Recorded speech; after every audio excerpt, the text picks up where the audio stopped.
everybody. Welcome to another episode of the Imaginary Boys podcast. I am one of your two hosts, Mr. Habanero, and I have my other host right over here, pretending to be next to me, even though he wishes to be next to me, but we're not, sadly. Cry a tear. But he's here. He's in the general vicinity. Soon. Mr. Ya Boy Lettuce. You may not know when, and you may not know where, but soon. Soon. And for the rest of your life. You know, whenever I hear that joke, I always automatically think of my favorite meme for it, which is, have you ever seen the one where it's the horse staring out of the apartment window? Have you seen that one? Yeah. That's my favorite. That's the one I always think of whenever I hear somebody make the soon joke. It's like, soon. And he's like got glowing eyes because of the way that the lighting is on the camera. I like my old memes, okay? No. I mean, I like my old memes. I'm an old man. I like the old memes. Dude, old memes are the best. I still make jokes about old memes that people are like, what are you talking about? Like, my favorite one to do all the time that nobody ever gets anymore, and it makes me sad that nobody ever understands it anymore, is the why can't I hold all these limes? Like, does nobody find that funny except me? The why can't I hold all these limes? So, like, because, I mean, I used to work in a restaurant, and, like, it would be pretty common that they'd be like, oh, yeah, like, go and grab, like, 6 oranges, or go and grab, like, 8 lemons, or something like that. And I would come out of the cooler, and I'd be carrying in my arms, like, 6 or 8, like, lemons or oranges. And I'd be, like purposely, like, wobbling around in the kitchen, like, even though I'm totally fine, I'd be wobbling around. And I'd just be like, why can't I hold all these oranges? And the people would look at me, and they're like, do you need help? And I'm like, no, guys, it's the memes. It's the memes. And they're like, what are you talking about? And I'm like, come on, man. Come on, please. It's funny. Yeah, inside jokes are not the best. Yeah. But I like that kind of stuff. I mean, I don't know. I guess, like... No, I mean, I appreciate it in the right context. Like, if I was there, I'd be like, you know, give you the thumbs up and the slow nod. Just like... And then be like, can you just get back to work? You're like, haha, funny memer dreamer, get back to work. I'm not paying you to make memes. I don't know. I just like really ridiculous, silly old memes like that. I got a bunch of them that I still think are funny. Like, and I mean, I even have ones that are like super crazy old, like really old YouTube meme jokes that are like, and nobody ever understands it because it's a super vague one, but my favorite is always, like, next I will defeat the door. Have you ever seen that one? Next I will defeat the door! Now I will fight the door! Die, door! Yeah.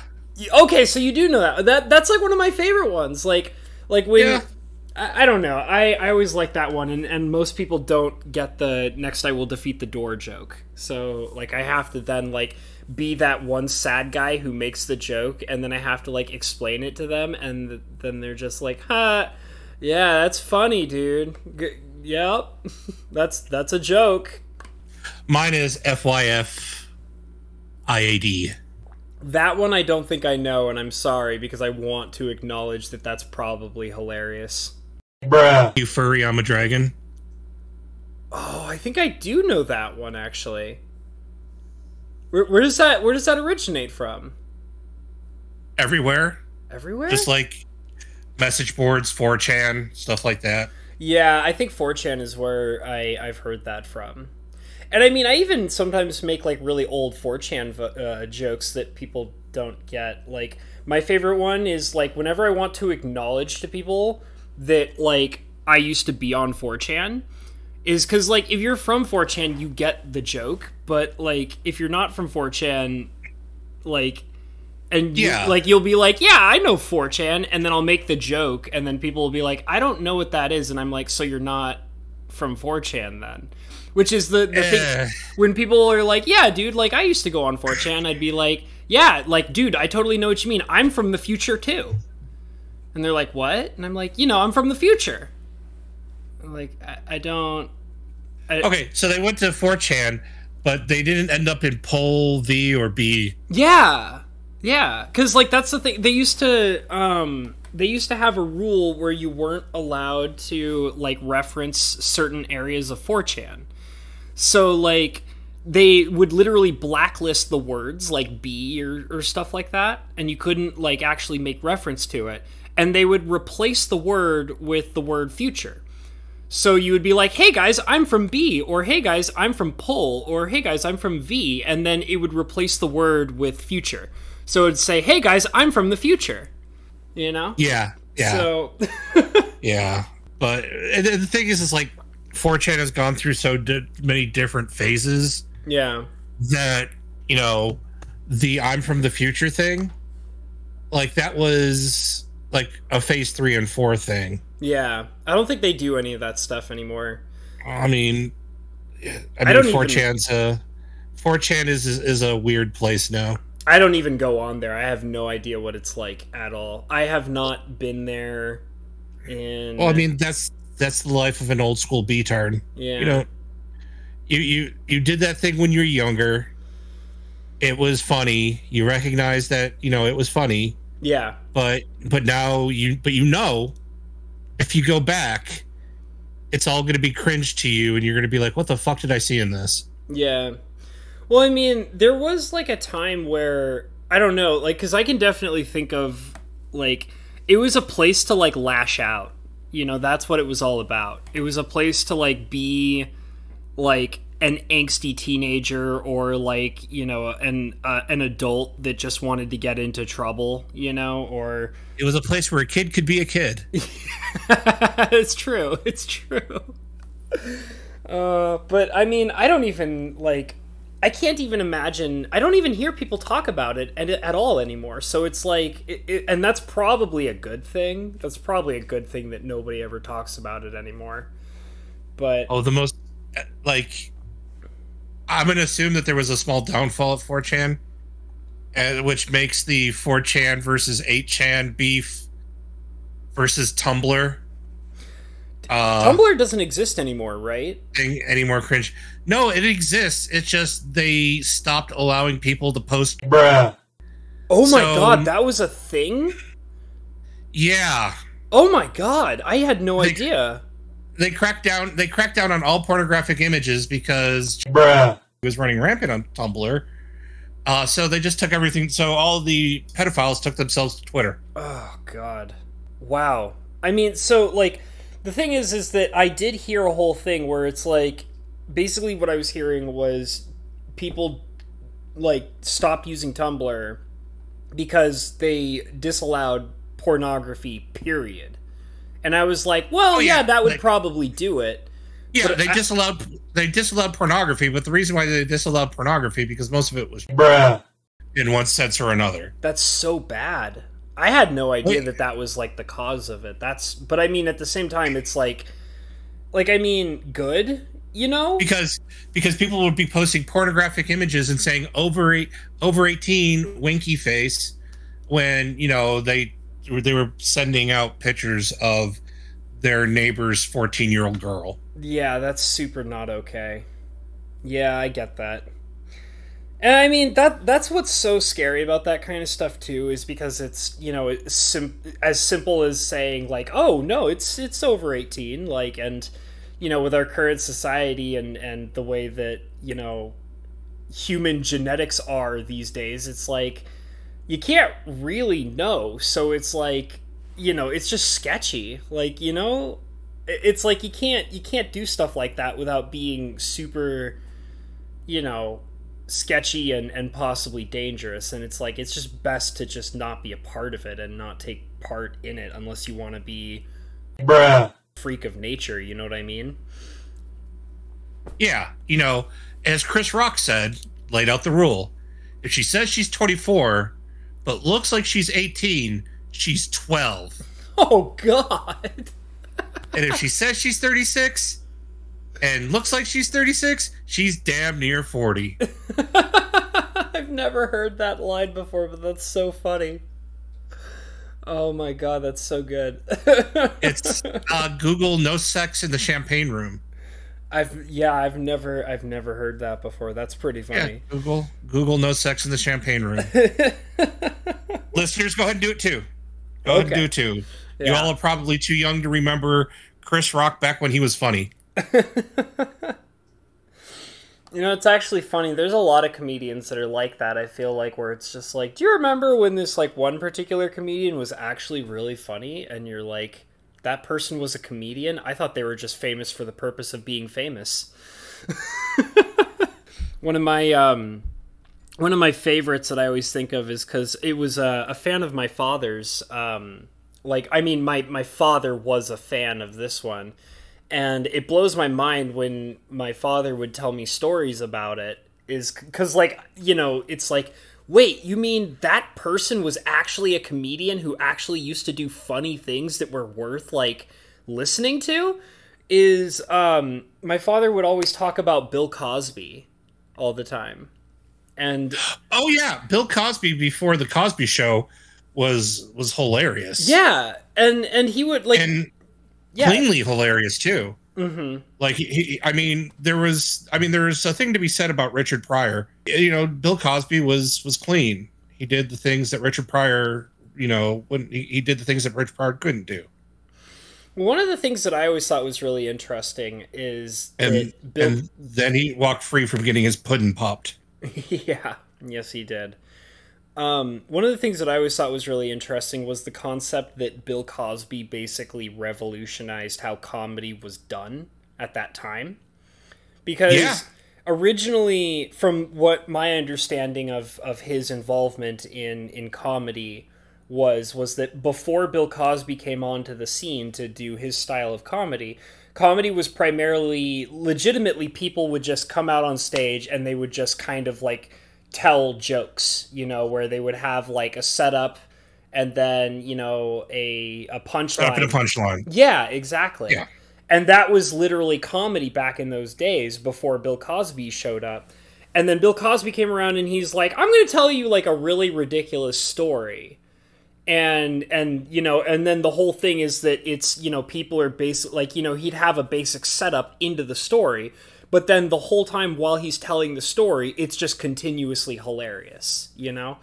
And it was really interesting to find out that he was basically the pioneer for that style of comedy. But it didn't really exist until he brought it into the scene to be done that way. And then I feel like nowadays, like every comedian basically does that. You know, there are probably a few that do like one-liners and things like that. Or just like really simplistic jokes that are just supposed to be told in like a part or two. But most comedians now, they want to tell you like a full-blown story that's funny from beginning to end. And it's kind of interesting to know that, you know, he was the guy who started all that in the first place. Yeah. I don't know. I don't really watch much. And if she doesn't laugh, give her some Rohypnol. Ooh. Yeah.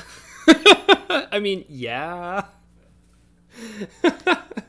Just remember, if you can't make them laugh, drugs will do just fine, kiddos. Oh. I made myself sad with that. Yeah, you know, it's funny because do we as a society really do... Oop. What was that? No clue. I heard it, but it was like just brief. That was weird. So it wasn't on your side. I don't think it was on my end either. That was no. It was on my side. Oh, okay, all right. But what I was gonna say is I feel like that the overall scene for comedy, like when it comes to comedians specifically, I feel like it's becoming less and less of a thing. Because we now have, you know, we have a kind of an internet culture where you kind of just expect that most of the entertainment you watch online is going to have some relative degree of comedic value to it. So I feel like that there's not much room for stand-up comedy much anymore. What do you think about that? Do you think that, you know, there's still room for comedians to just stand on a stage and kind of do their own thing. Yeah, but I mean, they have to be able to do the other things too at this point. You think so? Yeah. Well, because I think of, like, I feel like a lot of the classic, like, I mean, a lot of the stand-up comedians that still kind of have a presence to this day, a lot of them are just actors now. You know, like, they don't really do so much stand-up comedy. They're kind of like, oh, like, go see, you know, this comedian in this Disney comedy movie, you know, or this, you know, like, go watch, you know, I don't know, just, like, a movie that would otherwise be serious, but we add this comedian to add, like, a comedic role to the serious movie, or, you know, and they're all just kind of becoming actors now.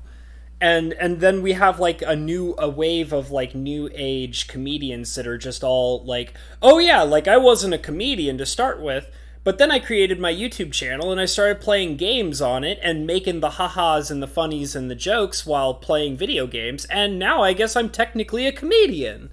And now I have all these new opportunities to go out and do all these other things, you know? So, and I feel... I mean... Mm-hmm. I mean, if you ask Mike, he will say that he's kind of a comedian. Yeah, yeah, I mean, definitely. I mean, he'll say entertainer, but I mean, his preferred method of entertainment is comedy. Yeah, but I feel like I mean, that's kind of what we've grown into for, you know, our culture. I feel like that's kind of our new age internet culture. Sorta. The proliferation of the internet did kind of democratize a lot of things. Mm-hmm. Like, you could get on YouTube and say you're a comedian and do funny things and say I'm a YouTube comedian. Yeah. Or you can get on the internet and make a couple of educational videos and say I'm a YouTube teacher. Right. I don't think it completely invalidates, like, being a school teacher or a comedian going to a club and performing a set on a stage. Yeah. It's probably easier and better use of your time to do the YouTube thing. Yeah. Well, it's I think a part of it too is, like, your reach, you know, like your overall reach. For example, I can think of multiple of channels that I watch on YouTube that are comedy oriented, right? And they specialize in it, and they're very good at it. And after they had become really large in what they're doing online, they then were like, oh, well, now we can actually go and do tours. You know, like, we can actually go and set up a tour where we go to different places all across the country, and we get, like, a huge theater, and we'll just pack that theater full of, you know, like, for example, like, I have millions and millions of fans on my channel, but I can only pack a theater with, like, 2,000, 3,000 people. And then they end up selling out all the tickets, and they have, like, these packed theaters, and they just basically, it makes, you know, other kinds of, you know, comedy routines where it's just, oh, all I do is go up on stage and do a comedy routine. And it's like, yeah, I got, like, about half of the theater packed, you know, versus these people who are on YouTube who have millions of subscribers, and they're like, oh yeah, like, I did a tour, and every single place I went to, I had a packed theater with, like, 2,000, 3,000 people, and that's just merely a teeny, itty-bitty fraction of my actual fan base. And I feel like overall it just creates more success because they just have a wider reach through the internet. Which, in a way, it's like, I feel like, you know, why wouldn't you want to go that direction? You know, if you have the capability to do that, you know, if you have the capability to be genuinely entertaining and have, like, comedic value to you, and you know that you can just simply have, like, a YouTube channel and you can get the reach to go out and reach, you know, your comedy can reach out to, like, millions of people in a way that's more, I don't know, I guess inclusive to a degree. You know, like, in other words, you can reach to more people than you otherwise would be able to if you were to do, say, I don't know, a cable television promotion or a Netflix promo or something like that. You know, there's only so many people you can reach with that particular thing. But, you know, if you have a YouTube channel, it's like, oh, well, I'm popular enough to gain millions of people, and thus I'm guaranteed to be successful when I finally go out on tour and then sell out every theater I go into. It's like, why wouldn't, our pop culture, with specifically with comedy, why wouldn't you want to go that direction and just create more success for yourself? I feel like it, in a way, like, it hasn't invalidated, classic stand-up comedy and stuff like that. Like, it hasn't invalidated it, but it feels like eventually it may reach that point where it's just like... No. You don't think so? No. Huh. You're not going to invalidate, because you said that people are using YouTube to bolster their tour. The tours are where the money are. The tours are where the money is. You've been a YouTuber for how long now? Oh God, I don't even know now. Okay, how much ad revenue have you gotten? Are you joking? No, I'm not. Are you trying to hurt my feelings? Is that what you're trying to do right now? Yes. You know I'm not monetized, dude. Okay. Well, yeah, we need to work on that. But so the thing is you could grind, and the limits to what you have to do to be monetized on YouTube. It is incredibly hard to get to that point.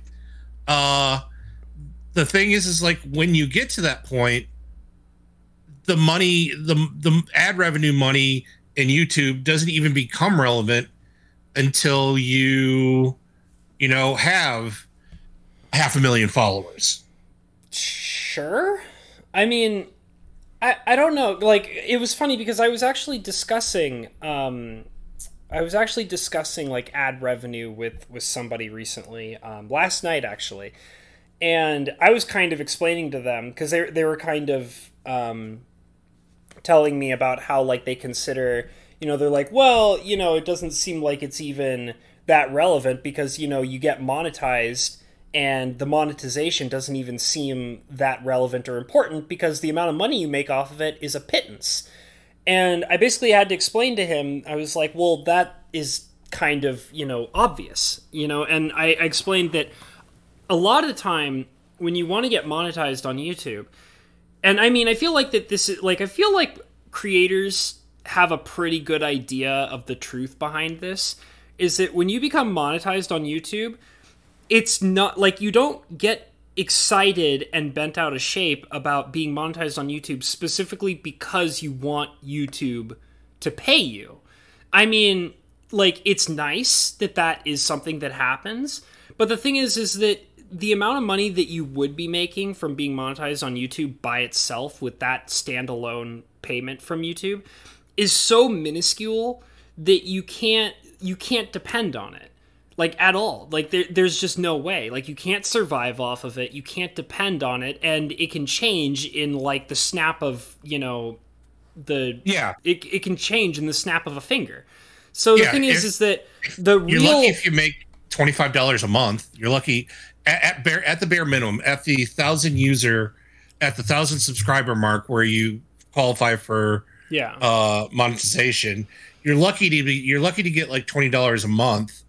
That's assuming, somebody hasn't done something on YouTube that caused another adpocalypse. Yeah. Well, but the thing is that the reason why people want to be monetized on, or at least people that understand the monetization process, like, it is Super that chats. Well, I mean, yes, but the thing is that, like, the main thing about it is that the monetization is not about making money, and the people that think that that's what it's all about, like, don't understand it. Is the real thing about monetization is it's about the reach and the influence. That's what it's about. Because the moment that you become monetized on YouTube, it means that YouTube has now entered you properly into its algorithm so that they have the ability to distribute your content to a larger variety of people that otherwise would not naturally find your content. So, like, for example, okay, a lot of there's that. Yeah, well, that's the selling point for it. Is that, like, because, I mean, the thing is that, if you, like, I'll be straight up about it. If you want to make money on YouTube, Like, you're going to want to have a website where you can distribute your content in monetized ways. You're going to want to have merchandise. You're going to want to have to deal with super chats. You're going to want to have a Patreon. Maybe you're an OnlyFans kind of person. You're going to probably want an OnlyFans if that's the direction you're going. You're going to want to have all these alternate streams of revenue that are not focused around specifically YouTube, because if you're specifically trying to make all your money on YouTube, you're going to have a bad time. It's not what it's all about. The use of YouTube is it's a platform where you're trying to get you out there to more people. That's what it's about. And it's like, because it's not about making the money on YouTube. It's about making it so that more people are capable of finding your content and being a part of your community. That's what being monetized on YouTube is about. And until you can get to that point, where they finally enter you into the algorithm and they start putting... And I mean, like I said, it's not like you're instantaneously everywhere the moment you get monetized. That's still something that you have to work your way into, you know, and that depends on, like, how many people are seeing your content, how many people are sharing your content. Like, the larger your subscription number is, the more likely your stuff is going to be spread because more people are talking about it, more people are sharing it. But the point is that when you do get monetized, that's like the first moment. That's when the gateway is open for you, and you finally have the ability to have your content entered into the algorithm and distributed to more people that have a shared interest between whatever they're watching already and whatever you're creating that may share a similar interest in whatever they're already a part of. So that's what it's all about. It's not about the money. Like, and because, like, I mean, I work a job to make sure that I can pay my bills, and so that I can keep doing what I do, because I genuinely love doing what I do. You know, like, I'm not going to lie to anybody here. I would love to be a full-time content creator. I would love to be making money off of what I do. But at the same time, at my current, you know, where I am right now, I'm comfortable with doing what I'm doing. And, you know, until I can get to that point, it's okay that I don't make money constantly on what I'm doing, because I just genuinely love what I do. It's a labor of love. And I wouldn't, you know, give it up for anything at this point, because I realize that this is what I like doing. But the thing is that, yes, I want to be monetized, but I don't want to be monetized because I want to just instantly make all the money in the world, because that's not what it's about. It's about trying to get more people involved in my community, trying to get my content out to more people, trying to improve, you know, the quality that people can enjoy and have it distributed to more people and things like that. So it's kind of my... Okay, so back to my original point. Sorry about that. If you're done with your rant, we can get back to my original point. Yeah, okay. So even let's say you are a YouTuber who has 60,000 subscribers, and you've done the things where you have the merch and you have the Patreon, and sure, maybe you have the OnlyFans if you have the proper assets. Which, side note, yeah. Speaking of sites that they're trying to turn away from pornography. Yeah, I've heard about OnlyFans on that one. OnlyFans is trying to make itself not a smut site. Yeah, but the thing is that they're also not getting rid of the porn. Which means that they're still technically a porn site. The things they want to do will inevitably cause them to force out the pornographers on their site. Some of the deals they're trying to hatch are going to inevitably cause them to make things difficult for the people who are just there to show pictures of their bobs and vagina. Well, okay, so then, like, are they going to lose money? Because that sounds like that's what they're going to do. No, they're trying to entice other influencers, non-pornographic influencers, to become kind of like a premium Instagram company. But the thing is, though, is I see it as, like, listen, you know, the classic joke of saying, you know, like, that, 70% of the internet is just porn. You know what I mean? So it's like so the internet is really, really great. For porn. For porn, yeah. So the thing is about that is that, like, when I say that, it's that the porn industry is so gigantic, and there's so much money to be made in porn. And obviously OnlyFans is this huge website that probably makes tons and tons of money. And it's just like, the moment that they finally decide, like, okay, no more porn, it's like, well, goodbye money. You know what I mean? Like, yes, you'll still have money coming in because of what you're turning into, but you're going to have to also accept the fact that you are going to suffer from the most major loss that you've probably ever had in your industry. And, like, if you're okay with that, just accept the fact that you're not going to be making the same amount of money ever again. Like, because that's what you want to be. I mean, right now, PayPal won't work with OnlyFans because of it being a smut site. If they can get PayPal as a payer for OnlyFans, that alone will open up a lot of doors, and that's, I hate to say it, but it's kind of half worth it. You think so? Yeah, kind of half worth it. If they can open up the doors to where PayPal works with them because they're no longer a smut site. Yeah. If they can get the right influencers, because, like, right now it's the thing about OnlyFans, it's like a billion, $2.99 OnlyFans accounts, a couple of $5 OnlyFans accounts, some women with $15 a month subscriptions who are way overvaluing themselves. And then, and then the ones who are like 15 who probably realize they can get that. Yeah.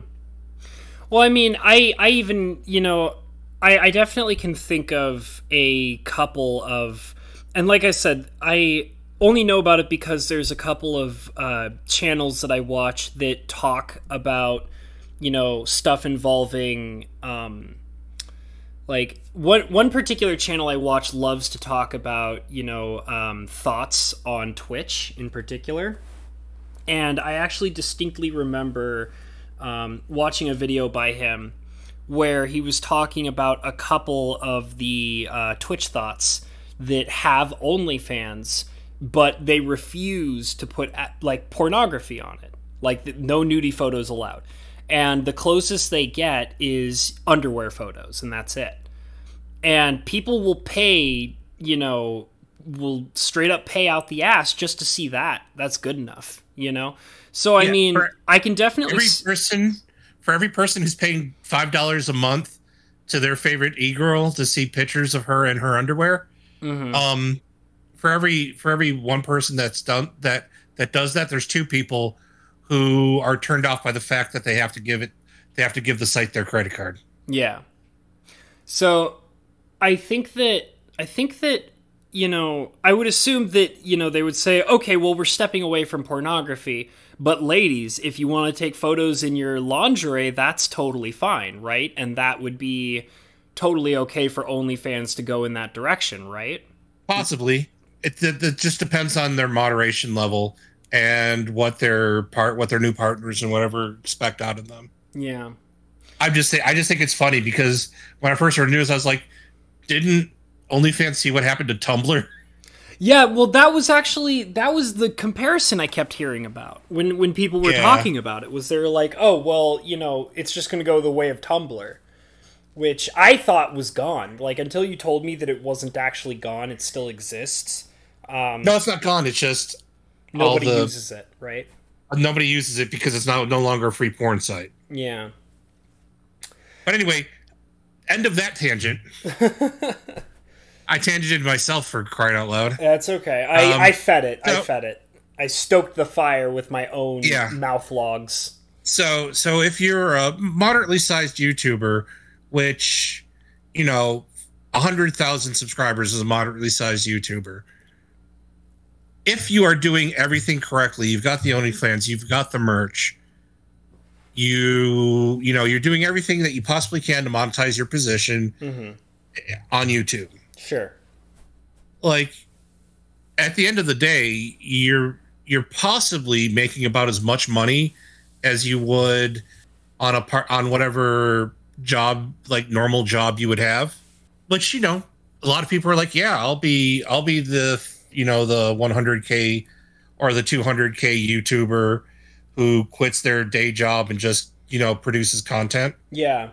Well, I think if I can make a living off of it, that's fine. But comedians, you know, they're going to see, you know, they see themselves doing, you know, 6-hour live streams or the 3 hours it takes to produce a single 15-20 minute video. Right. And that is a very low effort video. Mm-hmm. They see all that money and they see the money that they're breaking in. Then, you know, if you're a YouTuber who has 200K followers, you can then go to, you know, comedy clubs in the bigger cities and say, hey, I'm a YouTuber with this follower. And because I know my analytics, I have people who buy my tickets here, buy my tickets here, buy my tickets here, buy my tickets here. Yeah. And you can go to these clubs and you can get, you know, thousands of dollars for a 60-minute set. Right. Right. Whereas, you know, your most prolific YouTuber with your most like ridiculous fans who just sit there and just spam $5, you know, who come in and spam like $5 super chats. Mm-hmm. Like, you're not making $1,000 a night. Our friend Perp, like, I have to imagine his most lucrative night in super chats is still only like $500. Yeah, I mean, I personally wouldn't be able to speak for it because I never try to keep track of it. And, I mean, I assume that there are some days where he does really well, and there are some days where it's like, yeah, well, it could have been better, but it's fine, you know? Like, he's a labor of love kind of guy. He's a labor of love kind of guy. Oh, absolutely. I don't think he's in it for the money. The money helps. But, I mean, to be perfectly honest, I've been a part of those nights, or half of the reason why those nights got as lucrative, because I get in a bidding war with people. Yeah. Yeah. Like there's some times where I'm throwing $20 down and be like, somebody match me. Yeah. And then somebody comes over the top, $25. And somebody else comes up with a 50. And then I'm like, yeah, I've got it. Hundo, go for it. Mm-hmm. Well, and like, the other thing too that's important to know about that is that also we're talking about like 3 people. Like, yeah, but the thing is like, if like your Patreon, you currently have like, I'm going to say 30 subscribers. On my Patreon, I have like 5. No, I mean YouTube. Oh, on YouTube. Well, I mean, I have 100. Are you talking about how many subscribers I have on my channel total? Yeah. 170. Yeah, okay, so you have about 200. You have. Yeah, that's generous, and I appreciate it. Yeah. Okay. But here's the math. By the way, guys, like and comment and subscribe if you know what we're talking about. Go ahead and if you agree with me or Lettuce, or you disagree with me or Lettuce, the best way to show that is to like, comment, and subscribe. Thank you. Yeah, definitely would like some feedback. Yeah. So you have 200 people subscribed to your channel. I've seen the reason why I said you only had like 30 or 50 watchers is because I've seen like how many times your videos get watched. Yeah, it varies. It varies. So that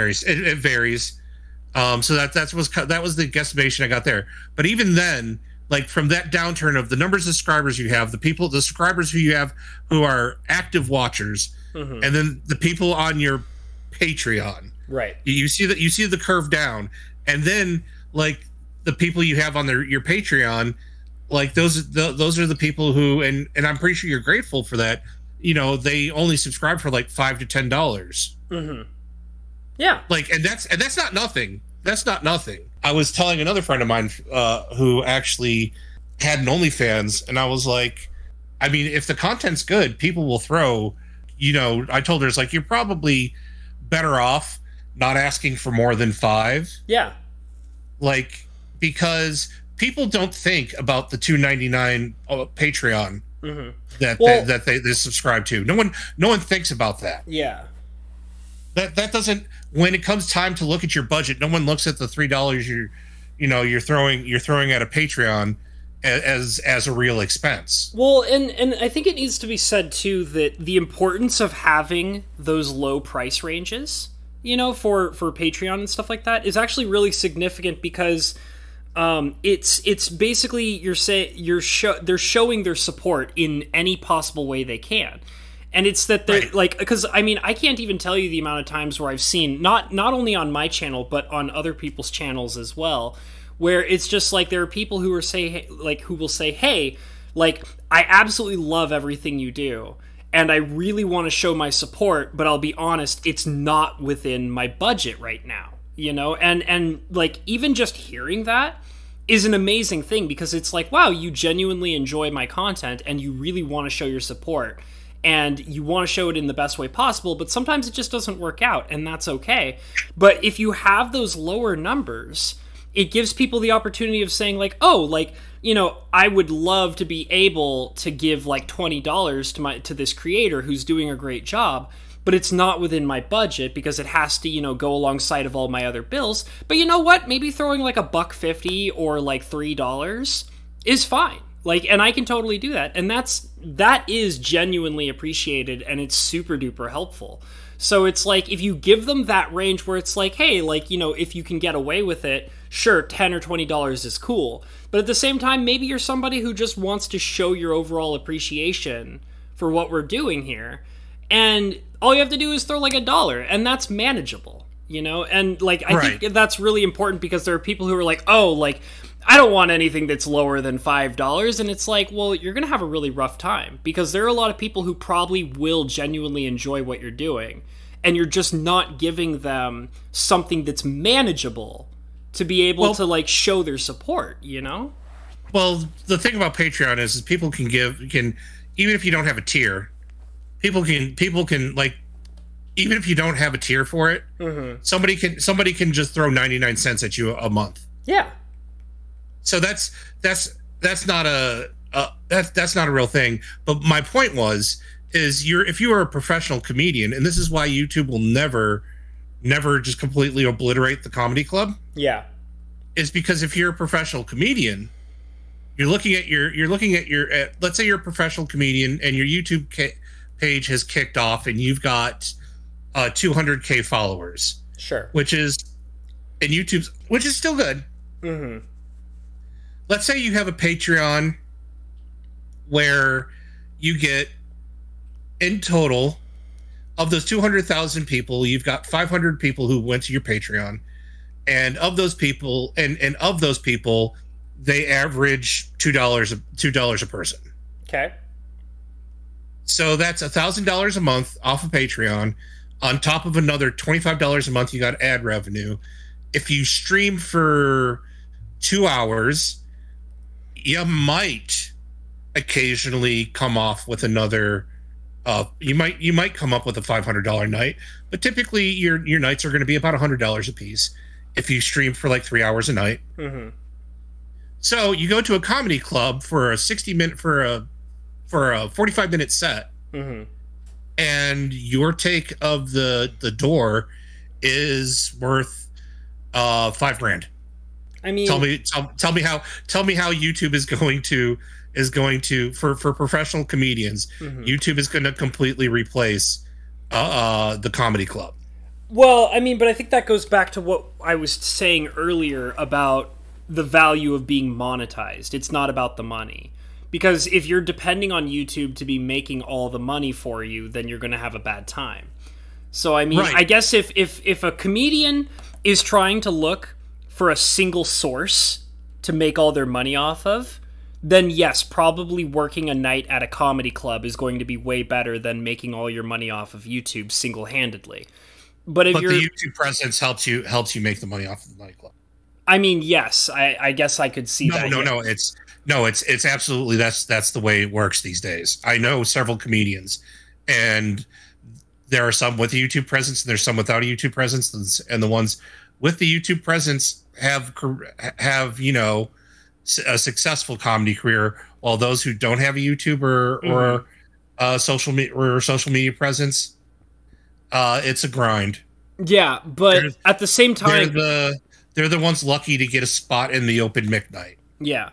But I mean, I think that the point is that that's using YouTube alongside of, you know, also trying to make money from the comedy club, which is, you know, like, obviously if you're well known enough, then you can just go to a comedy club as your single source, and then that's going to make you all the money.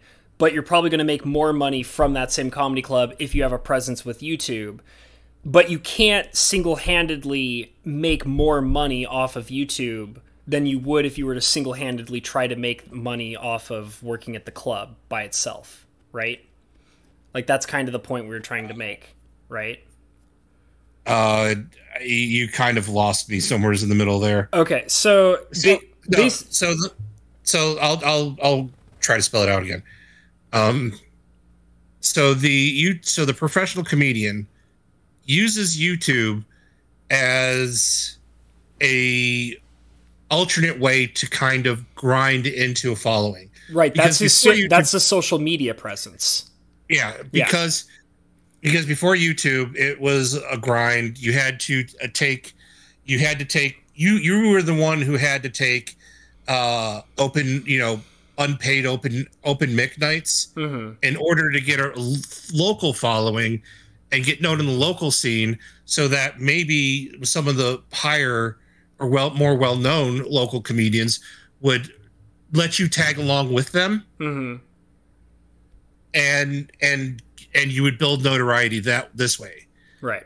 YouTube has allowed comedians and, you know, other entertainers kind of a way to solo grind into the kind of notoriety to where it is incredibly lucrative to be an entertainer for yourself. Right. So there's in no way YouTube ever would render the comedy club obsolete. That's what I thought what you were trying to say. So there's just no way. Yeah. So I mean, but then, you know, like, I guess I can understand that, because, you know, when you're adding in the idea of, you know, the door price being making your money and things like that. But then I think of, like, you know, if you're doing, like, say, like, I mean, obviously you would have to be incredibly high up there, high ranking and all that. But, like, you know, you get things like a Netflix special, which will, you know, be an additional source of revenue, and you never actually have to, like, you're in a studio rather than in front of a live audience. Or if, you know, you're doing a major stream that is funded, and that would include, like, not only money being paid by whatever's funding it, but also on top of that, like, whatever super chats you made collect from that. And I understand that the point you were making before is the amount of money you would make from super chats in any particular case might not be so much, but assuming you have a larger presence and you're having, like, multiple thousands of people coming in, you know, that it's very likely that you're probably making more money off of super chats than, say, if you only had 50 or 60 people coming in to kind of watch it, you know? So yeah, my personal view on it is that I think that there is potential for it to be made irrelevant. There's potential. I mean, none. You really don't think so, like, at all? No, not at all. If there was potential, it would have happened. It would have happened last year. I mean, I guess so. If there was potential, the year that comedians couldn't tour, social media would have they would have figured out a way to do the comedy shows over the internet, and no one did it. Yeah, like comedians took a year off from comedians had to take a year off from touring. It hit a lot of them really hard. The ones that didn't have like other projects going got hit the hardest. But last year, if the internet was going to supplant comedy clubs, it would have happened. Right. Like the infrastructure, there's not enough money, and this is kind of the downfall of just how big something like YouTube is. Mm-hmm. Because on YouTube, or Twitch or wherever it is that you are going to do the stream, you're competing for time, not with just other comedians, but with women who are wearing revealing dresses while pretending to play video games. Yeah. You're competing with people, smaller creators who are more engaging. Mm-hmm. Right. And all, so you're competing with time. You're competing with time for people's time. Yeah. Which is just a really hard thing to do on the internet. Yeah. And you're competing against people who are undercutting you severely. Mm-hmm. Like I could pay to watch, name a comedian that's active. I guess I could pay to watch Trey Crowder. Mm-hmm. I don't know if you remember him, the liberal redneck. Okay. He kind of blew up right as Trump was running for office. Okay. Can't say that I know him, but that's fine. Okay. Actually, I know him personally. He used to be a waiter at my local Charlie's. That's weird, but interesting. So he blows up. And he goes all Hollywood. It's kind of funny. Where was I going with that? Stupid tangent. It's all right. Okay, so you were talking about competing for time against people who are undercutting you. Yeah, we're competing against time. So I could watch him, and on a stream. Let's say, but it takes 5 minutes. It takes $5 for me to join Trey's live stream, right, because he's actually performing a set. Right. Or I could pop over to my friend Mike Hatcher's stream, not have a cost to pay at the door. Yeah. And I might throw him a $2 super chat to get him to sing Coldplay lyrics to you. It's true. Yeah, and that's I think that's a major part of it too, is simply being worried about spending a small fortune right at the door before you get to even sample the content, versus coming in, enjoying the content for what it is, and then being like, you know what? This is literally worth my money. I'll throw a couple bucks.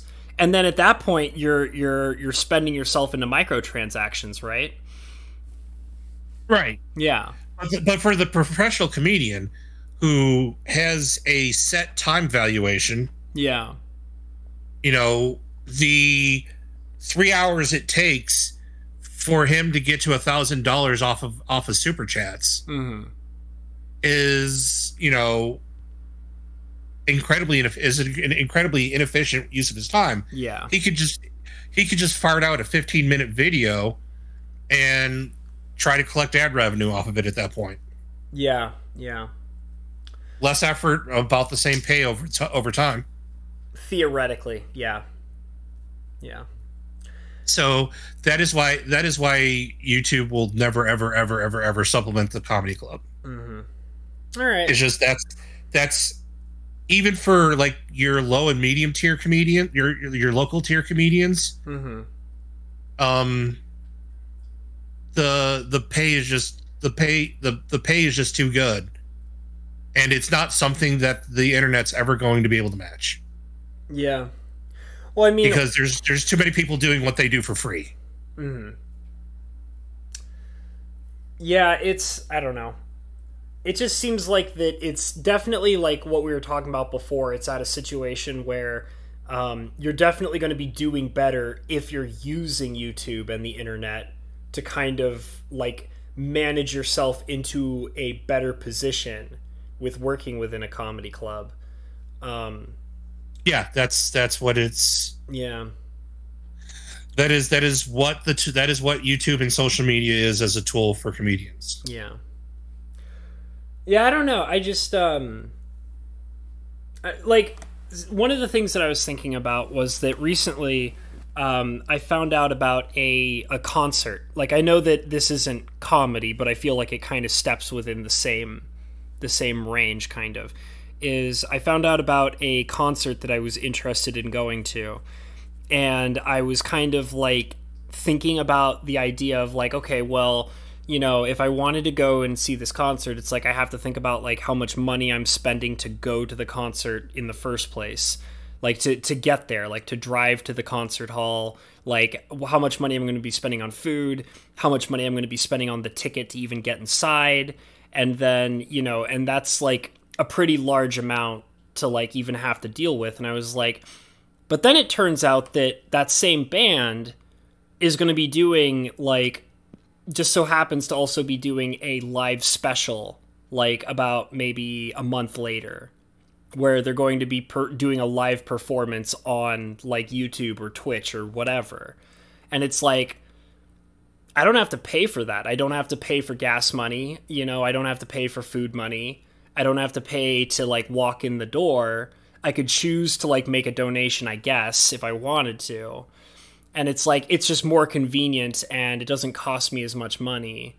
And it's just, you know, like, I don't know. I guess that's kind of on the side of being a viewer rather than being the person who's actually, you know, performing, right? So I guess maybe it's not the same point in the slightest. But your perspective there is of the viewer. Yeah. The thing is the person who's streaming a live stream, something like that, that's kind of the scale of the comedian getting the Netflix special. Yeah. It just seems like that it's so much more convenient and would reach such a larger audience that I would almost want to believe that overall that has like a much more major lasting effect than simply just trying to perform, you know, in a concert hall. But then again, I also think of like, there have been a couple of times where good performances in the concert hall is how you get the Netflix special. Yeah. It's grind local, build a social media presence, become a key local comedian, become a key regional comedian, perform well at your things there, get recognized by a talent agent who will then try to get you a Netflix special. Right. That is the career progression for a comedian. You just never see anybody. Well, I mean, yeah, you do. I about said something stupid. But you never see somebody jump straight to the Netflix special. But then there are people who are famous for other reasons, like I'm a comedian now. Yeah. Or, you know, people are like, I'm a musician now. Fucking Bruno. Well, yeah, I mean, there's always that classic of like, you know, like I'm internet famous, and then instantaneously like I'm also a musician, and that's why I can do this now. And it's like, well, you know, or like, yeah. So I've definitely seen that kind of stuff where it's like, I'm, you know, internet famous, and now I'm suddenly a comedian, and now I suddenly have like a television show. Why is my television show failing? Right. So yeah. So that's but the person who streams online, yeah, and it doesn't cost anything to get into that stream was paid for directly by advertisers. So like YouTube actually kind of paid to do it if it's a YouTube exclusive. Pepsi paid for some of the stuff. Whoever else is running ads on that stream. Yeah. They paid for that. They paid for that event directly. That's how that works. That's how that works on the internet. The comedian is still getting paid as if it's a live show, or the musician is still getting paid as if it's any other live show. It's different, but it's still the same mechanism. The people who are paying for the concert tours are the sponsors. The sponsors and the ticket buyers. Right. But it actually is mostly the sponsors. The ticket buyers typically are just the break-even point for the space rental, the venue rental. Yeah. The ticket buyers are just break even on that. Everything else that goes to perform the show is being paid for by the sponsors. Right.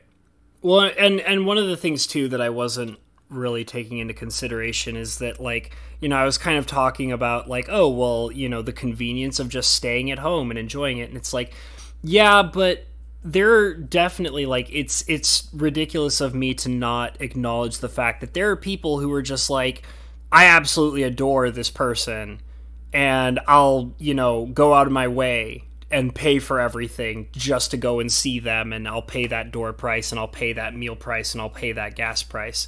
So it's kind of ridiculous. I'll spend $200 on a t-shirt to prove that I was there. Yeah, exactly. And it's kind of ridiculous on my end to kind of act like those people don't exist. So shame on me. But, you know, like, I don't know. I definitely just, I don't know. I feel like that comedy, I think a part of it too is that I feel like I've seen less stuff involving, you know, live show comedy, you know, like live stage comedy and stuff like that. Like, I feel like I don't really hear about it that often. But I mean, that could just be also simply, you know, algorithms, right? You know, like simply the idea of like, well, it's not something you're very interested in, therefore it's not part of your algorithm, and therefore it doesn't exist to you. You know what I mean? So how often do you hear about local live music? Well, I mean, like what I was mentioning before about a concert, I was actually notified based on my personal taste of music, involving social media, which is aware of mostly what I listen to. They told me about a concert that is coming into town that, well, close to my town, that they're like, hey, like, we know you love this band. You might want to think about going to see this show. And I'm like, I'm thinking about it. So... Well, there you go. It's part of an algorithm.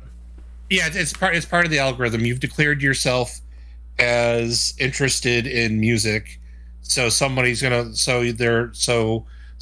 throw music information at you whenever they think it applies to you. Yeah. You don't tell them. They don't tell them that you're interested in going to comedy clubs. Right.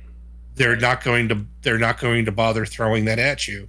Well, and that's the thing too, is because I'm not really. The worst, oh, go ahead. Because this is all advertisement, and the worst kind of ads are the ones that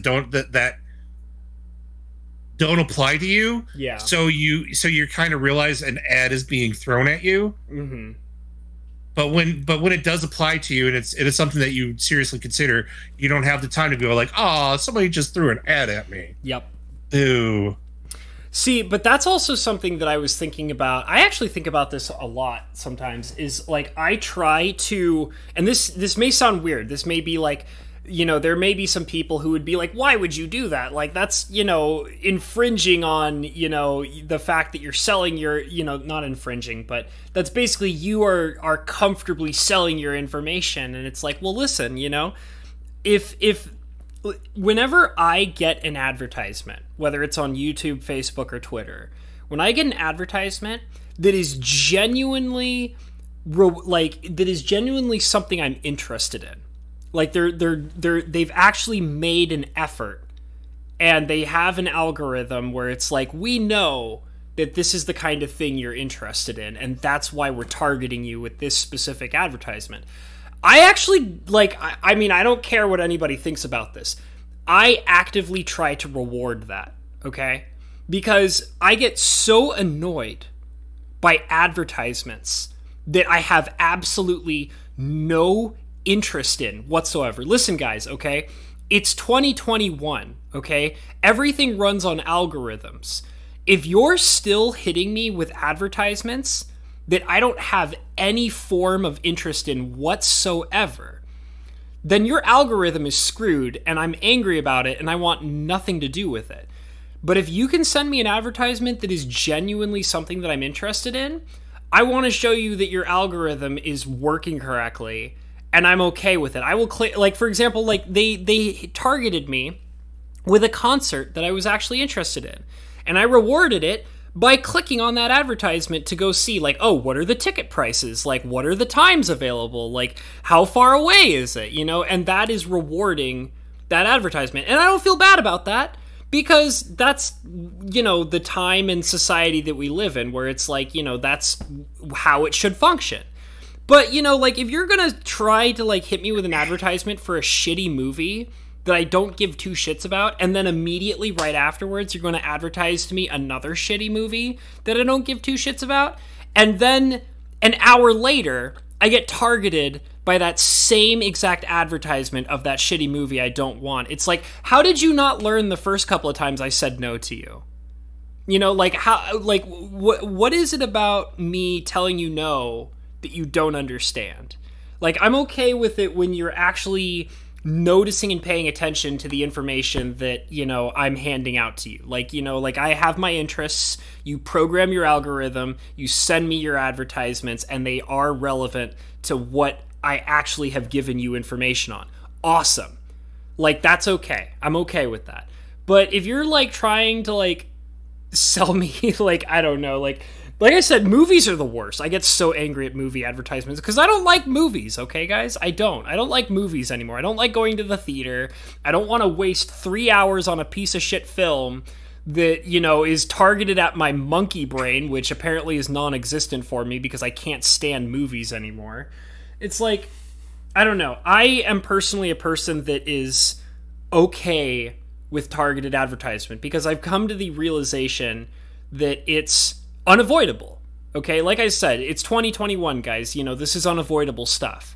But the least you can do is target me with advertisements that are actually relevant to my lifestyle, okay? So every time that, you know, you send me an advertisement that I don't give a shit about, I'm gonna try my best to punish you for it, okay?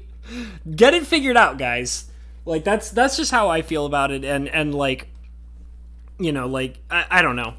Yeah, but the thing is that they run out of they run out of ads that are relevant, and it's not like they're not going to serve you an ad. And every time you interact with an ad, you also label yourself as a real person. Yeah. So they're like, we're gonna throw like some real people stuff at you, like, you know, Pen 15 enhancement ads. Join the Pen 15 Club while you're at it, by the way. Yeah. In fact, actually, you know what? If you're part of the Pen 15 Club, why don't you go ahead and like, comment, and subscribe, and tell us about what part of the Pen 15 Club you're in. Let us know. Yeah, let us know. The Pen 15 Club brought to you by, it's your boy, Raid Shadow Legends. We are not currently funded by Raid Shadow Legends.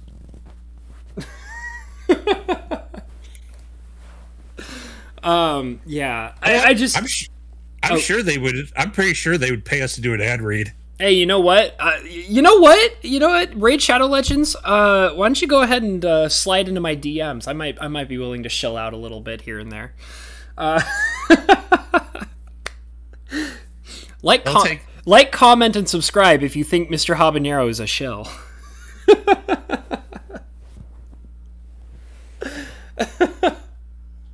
I can only subscribe once, my dude. I would unsubscribe and resubscribe. Yeah, there you go. If you subscribed and unsubscribed so that you could subscribe again, like, comment, and subscribe, and let us know down below. Yeah, man. I don't know. Don't forget to hit that bell. Yeah, go ahead and hit that notification bell and like, comment, and subscribe. In fact, actually, if you hit that notification bell, why don't you go down below and like, comment, and subscribe and let us know. And if you've commented to let us know, you should hit like and subscribe and then comment it below as well. Did you like, comment, and subscribe? Why don't you go down below and like, comment, and subscribe? Let us know if you like, commented, and subscribed. Oh, man. Well, you know what? We actually do have to wrap this up, but is there any kind of, like, last-minute thoughts you have about anything we talked about, or... No.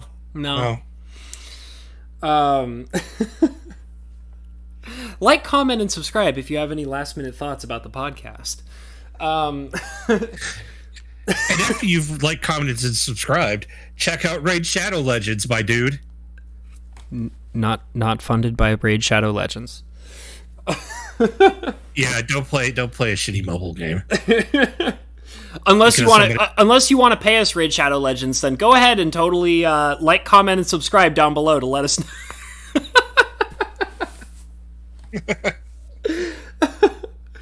Oh Jesus! All right.